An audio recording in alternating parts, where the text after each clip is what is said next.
What would you do if a 9-year-old kid in duct-taped boots claimed he could heal your child? And he was right. It was cold that morning in Birmingham, Alabama. Not cold enough to snow, but the kind that made your breath show and your fingertips sting. People rushed in and out of the Children's Medical Center on 7th Avenue, bundled in scarves, clutching coffee cups, moving fast like they could outrun whatever brought them there. But one person wasn't moving. He sat on a flattened cardboard box near the revolving doors, drawing quietly in a weather-beaten notebook. His name was Ezekiel Zeke Carter, just 9 years old. His coat was a size too big, sleeves rolled up, and one of his boots had duct tape across the toe. A red knit beanie rested low on his forehead, barely covering his ears. He didn't beg, didn't ask for help, just sat there, watching people come and go. He was there most Saturdays. Some hospital staff had tried to shoo him off when he first started showing up, but after a while, they gave up. Zeke didn't cause trouble. He smiled when spoken to, and when he wasn't sketching in his notebook, he was watching, always watching. Most folks figured he had a parent inside, maybe a sick sibling, maybe he was just waiting for a ride. Nobody asked too many questions, not in a place like that. Across the street, parked by a fire hydrant, a dark silver Range Rover idled. The engine stayed on, but the driver didn't move. Inside sat Jonathan Reeves, a man in his late 40s with a sharp jawline and graying temples. His tie was loose, his collar wrinkled. He had money. You could see it in the way his car gleamed even under the hospital's fluorescent lights. But he looked like a man running out of gas. In the back seat, a booster chair held his daughter, Isla. 6 years old, brown curls tucked behind one ear, legs tucked under a pink blanket. Her eyes were wide open, but she didn't say a word. The accident had changed everything. 1 minute, she was climbing trees and racing her cousins in the backyard. The next, she was paralyzed from the waist down, sitting in silence. Jonathan opened the back door, scooped her up carefully, and carried her toward the entrance. He didn't notice Zeke at first. Most people didn't.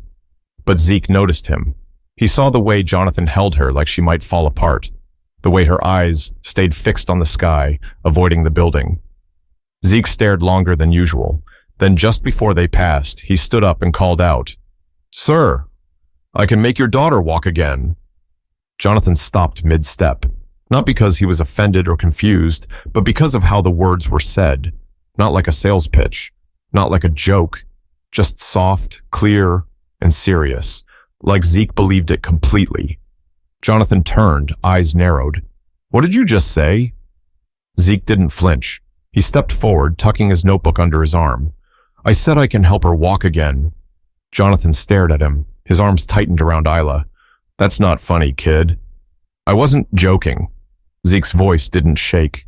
There was no smile, just that same quiet tone, a grown-up kind of stillness in a kid's body. Jonathan looked down at Zeke's clothes, his taped-up boot, the cracked lenses of the glasses hanging from the boy's shirt collar. This had to be some weird coincidence, maybe even a scam. He turned and walked inside without another word, but inside, he couldn't stop thinking about it, the way the kid said it, not with hope, not with doubt, but like it was a fact. But something about that voice stayed stuck in Jonathan's head, and it was going to keep pulling at him until he came back. Jonathan tried to forget about the kid. For the next few hours, he sat through Isla's appointments, nodding through updates from therapists, neurologists, and specialists. All of them using the same phrases they always did. Managing expectations, long road ahead, miracles take time. He'd heard it all. But Zeke's words kept repeating in his mind like a stubborn itch. "I can make your daughter walk again." By early afternoon, Jonathan and Isla stepped out of the building. The sun had broken through the clouds, but the cold was still sharp. He walked toward the car, cradling Isla as usual, when he noticed Zeke again, still there, same box, same notebook. Except this time, he was looking right at Jonathan like he knew he'd come back. Jonathan hesitated. He glanced at Isla. Her head rested on his shoulder, eyes closed. Her body was light, too light for a kid her age. He turned. "You again?" he muttered, walking over. "Why would you say something like that? You think this is funny?" Zeke shook his head slowly. "No, sir." "You don't even know her," Jonathan snapped, lowering Isla gently into the back seat. "You don't know what she's been through. You don't know what we've been through." Zeke didn't back down. I don't have to know her to help. Jonathan straightened up. You're what, 9? Almost 10. Exactly. You're a little boy sitting outside a hospital with duct tape on your shoes. What could you possibly know about helping someone like my daughter? Zeke looked down, his fingers tracing the edge of his notebook. My mama used to help people walk again, he said quietly. She was a physical therapist. She taught me stuff. She said the body remembers things, even when it forgets for a while.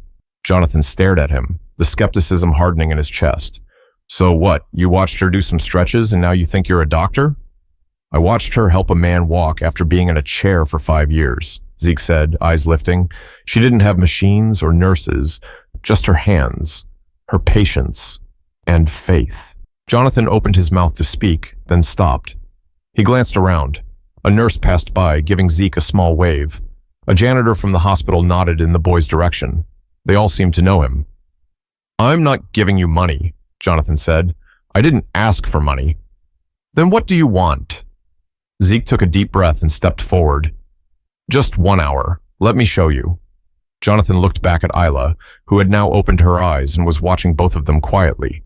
He sighed, rubbing the bridge of his nose. I should walk away right now. Zeke didn't move. I should call security, Jonathan added. Still, the boy stayed silent. Jonathan finally huffed. Fine. You want to waste your time, kid? Meet us at Harrington Park tomorrow, noon. Don't be late. Zeke nodded once. I'll be there. Jonathan climbed into the SUV, started the engine, and pulled off without looking back. But in the rearview mirror, Zeke was still standing there, hands at his sides, face unreadable. Back at home, after dinner, Jonathan sat in his home office. Papers were spread across his desk. None of them made sense. He kept thinking about the way Zeke stood there like he knew something. Isla poked her head into the room. Daddy? She asked. He turned. Yeah, baby? Who was that boy? Jonathan paused. Just somebody we met outside the hospital. He looked like he believed it, she said. Believed what? That I could walk. He stared at her, lips parting slightly. She smiled, just barely, and walked her fingers across the armrest of her wheelchair like they were legs. But Jonathan wasn't smiling, because for the first time in a long time, something inside him didn't feel numb. It felt dangerous, like hope. Harrington Park was the kind of place most people passed by without a second glance.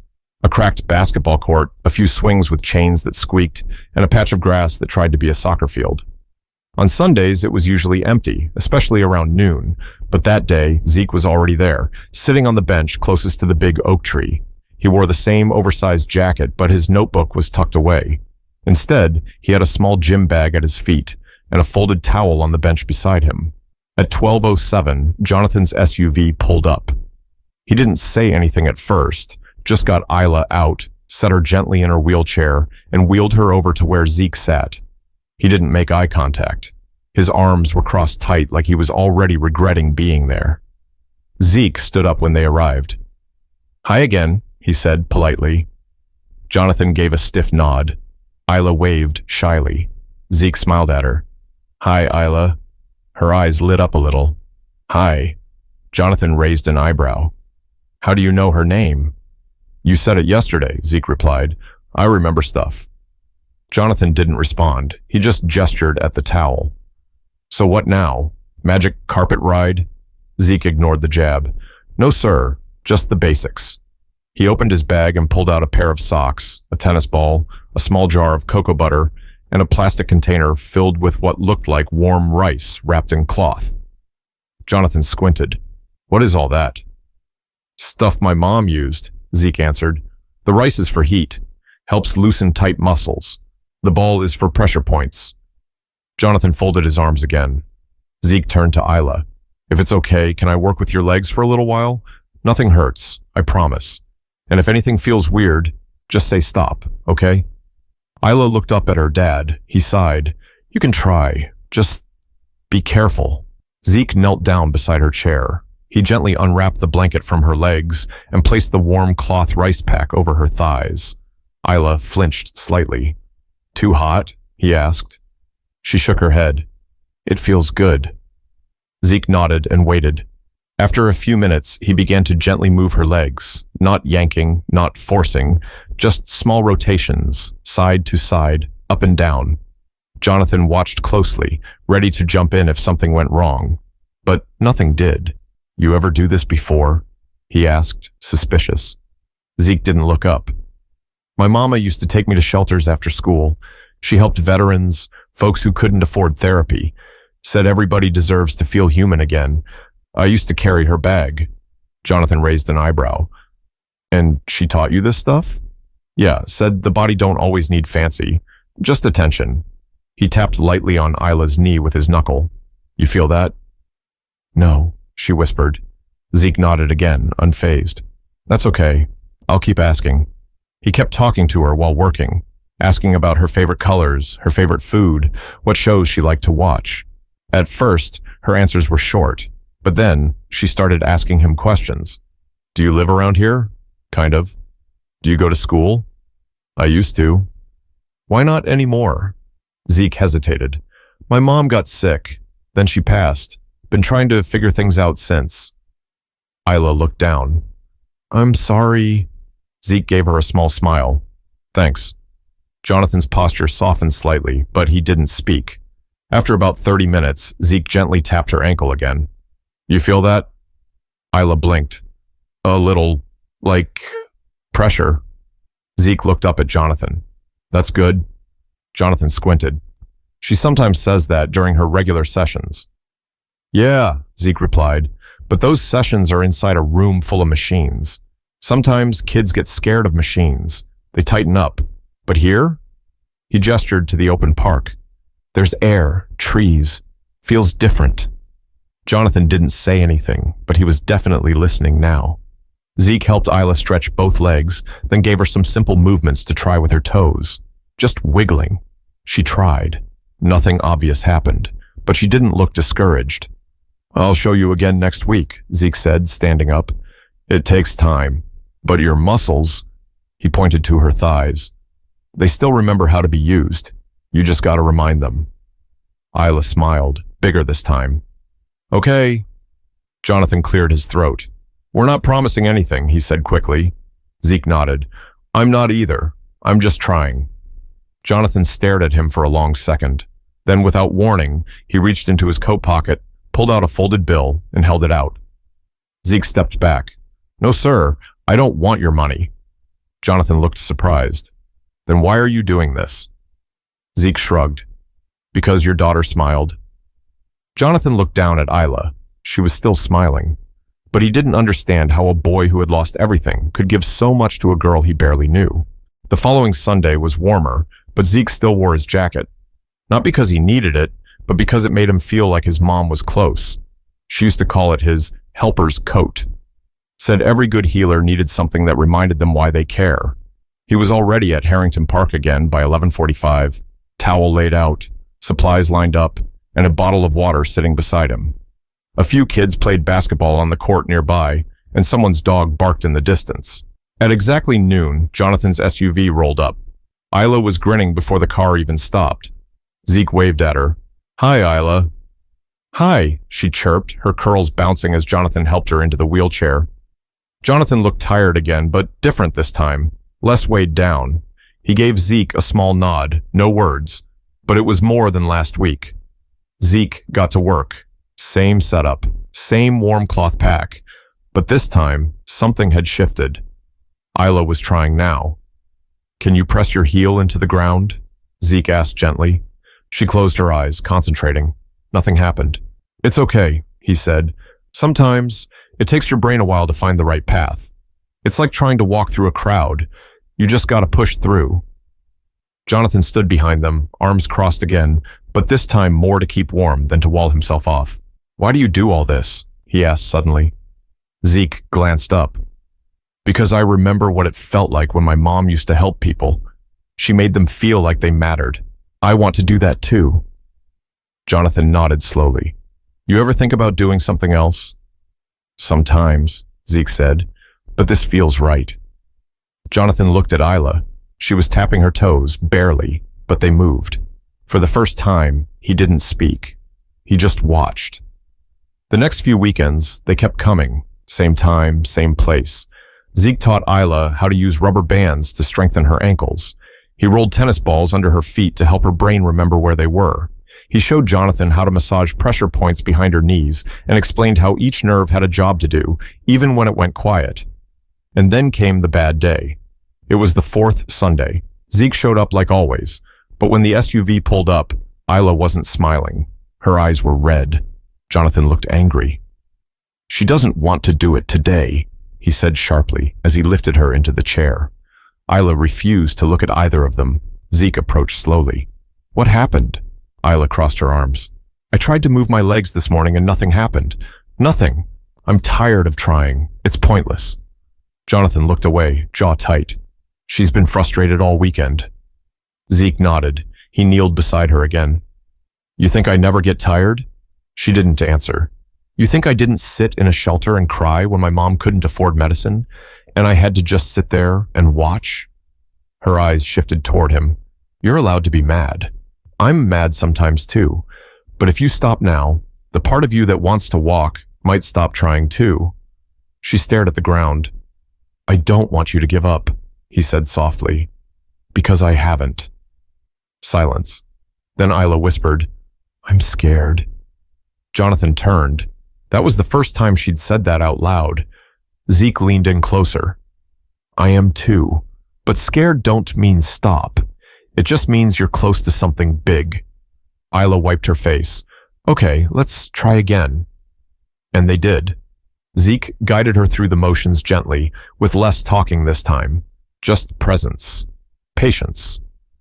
Jonathan stepped in more too, helping her shift weight, encouraging every small twitch. After 30 minutes, Isla moved her right foot. Not a toe. Her whole foot.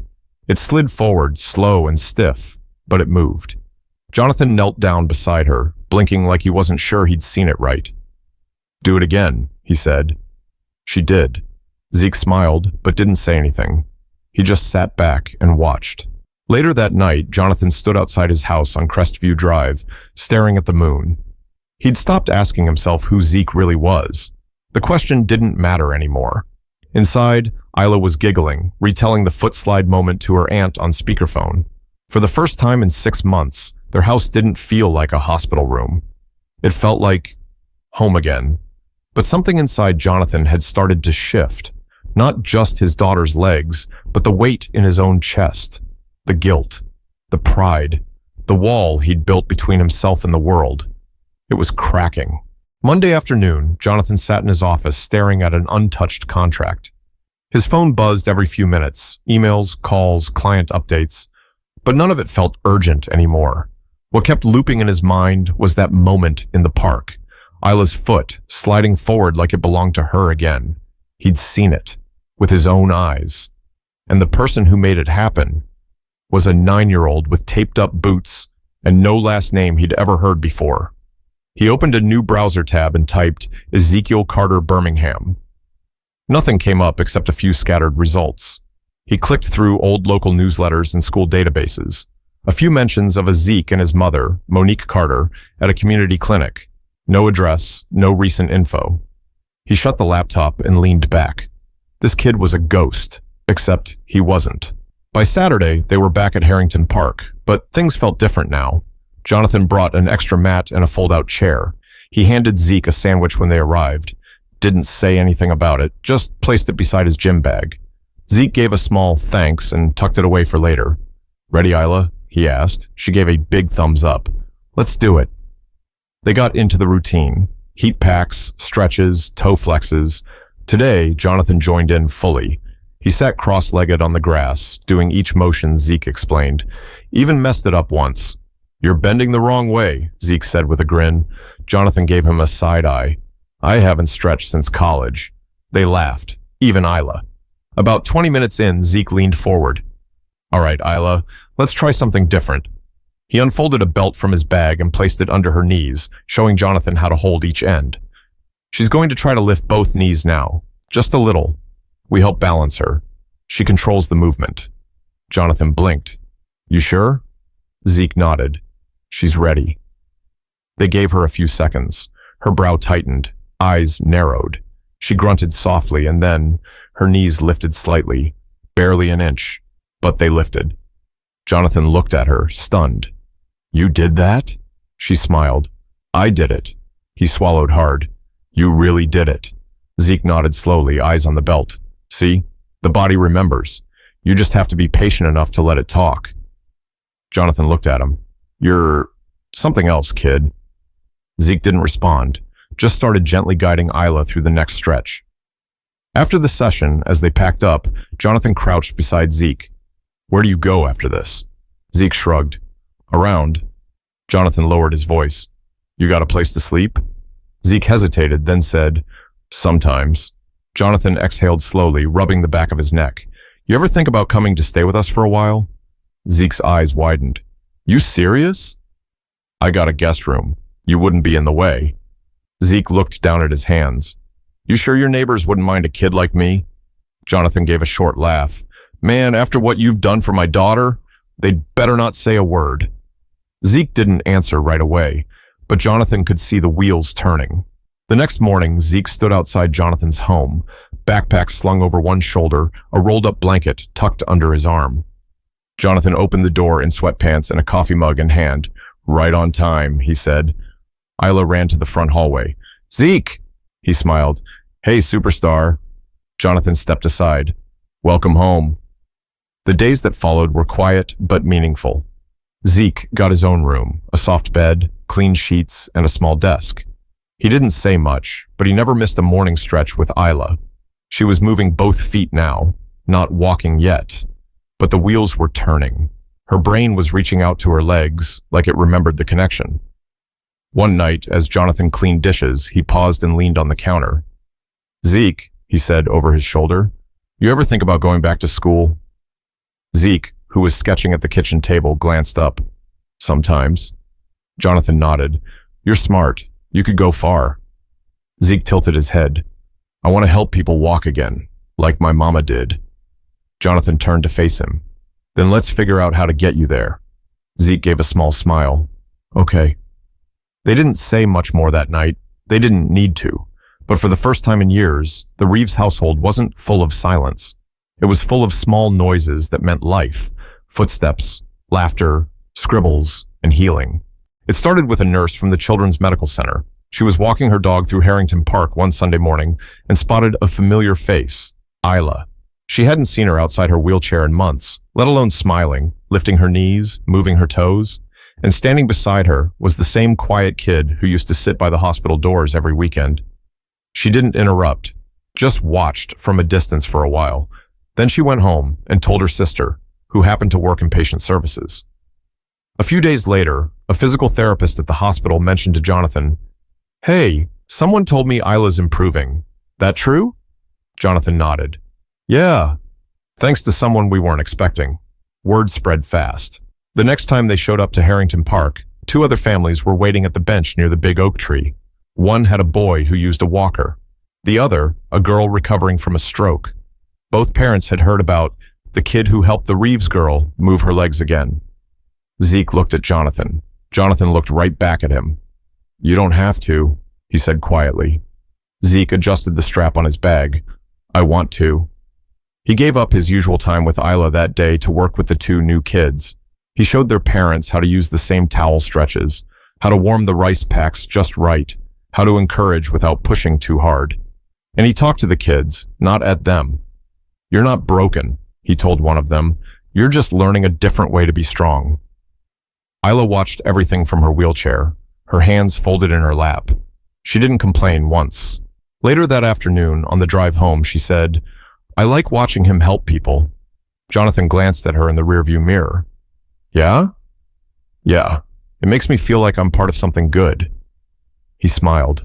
By the next weekend, 5 families showed up. The week after that, it was 11. A local pastor brought folding chairs.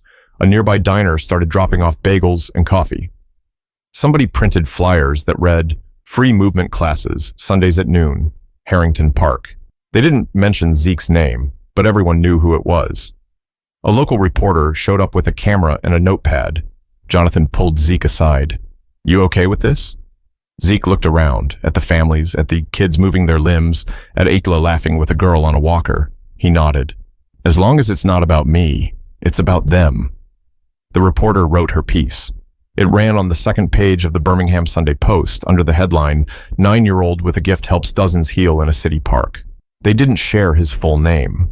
Zeke asked them not to, but people found out anyway. A local doctor offered to mentor him. A nonprofit asked if they could fund some equipment. Someone else offered free tutoring. For the first time since his mother passed, people didn't just look at Zeke. They saw him. But Zeke never bragged. He still laid out the towel the same way every Sunday. Still used the same duct-taped boots. Still checked in with Isla first before helping anyone else. But now, the park that once echoed with silence and sore bodies had become a place filled with movement, and a boy who had no home had become the heart of something bigger than himself. It had been 9 Sundays. 9 Sundays of towels laid on grass, of Isla's knees lifting higher, of small victories shared with strangers who'd become something closer to family. But this Sunday was different. Zeke could feel it before they even pulled up to the park. The air was warmer, the trees swayed a little slower. Even Isla was quieter in the back seat, focused, almost like she was preparing for something big. When they arrived, a small crowd had already formed. Nothing loud or flashy, just families setting up folding chairs, therapists kneeling in front of kids, parents with hopeful eyes. And right in the middle of it all was that same worn-out bench under the oak tree. Zeke didn't say anything at first, just unpacked his bag, rolled out the towel, and gave Isla a look. "You ready?" She nodded. No smile. Just that look again. Serious, determined. Jonathan wheeled her to the center of the mat. Zeke knelt in front of her. "Same as before," he said softly. "We help you stand. You do the rest." Jonathan moved behind her and placed his hands under her arms. Zeke took her legs, guiding them gently into place. "Okay," Zeke whispered. "On 3. She closed her eyes. 1, 2, 3. Jonathan lifted. Zeke steadied her knees, and then she stood. Her legs trembled, her arms shook, but she was up, on her own 2 feet. The crowd fell silent. Some kids gasped. One mother clapped a hand over her mouth. Isla opened her eyes slowly and smiled. "I'm standing." Zeke blinked back something in his eyes. "Yeah, you are." Jonathan froze for a second like he couldn't breathe. Then he let go. She stayed up. He stepped back, shaking. She's doing it." Zeke stepped back too, just a little. "She's been doing it." Isla took one shaky step, then another. And then, because she was 6 and brave and didn't know how to be afraid, she took a 3rd step all on her own before falling into her father's arms. He caught her, laughing, crying, his hands trembling as he held her. "You did it," he whispered. "You really did it." Isla turned to Zeke. "You said I would." He gave her a small grin. "I said we'd try." That afternoon, nobody left the park in a hurry. People stayed, talked, hugged, some prayed. Zeke sat back on the bench and watched it all. He didn't say much. He never did. Later that night, Jonathan stood in the kitchen while Zeke poured cereal in a bowl. "You know, you changed everything," he said. Zeke didn't look up. Isla did. Jonathan walked over and placed a hand on the boy's shoulder. "My daughter walked today, and not because of a hospital or a doctor or a miracle drug. She walked because a kid with nothing decided to show up, again and again, even when nobody asked him to." Zeke nodded. "That's what my mom would have done." Jonathan's throat tightened. "I wish she could have seen this." "She did," Zeke said softly. "I think she sees everything." Jonathan wiped his eyes. "Zeke," he said quietly, "you're going to change a lot of lives." Zeke looked up at him. "I already am. There are people in this world who might not have fancy degrees, shiny resumes, or a perfect past, but they carry something far more valuable: heart, grit, and a reason to keep showing up. Sometimes the most broken people are the ones holding the tools to help others heal.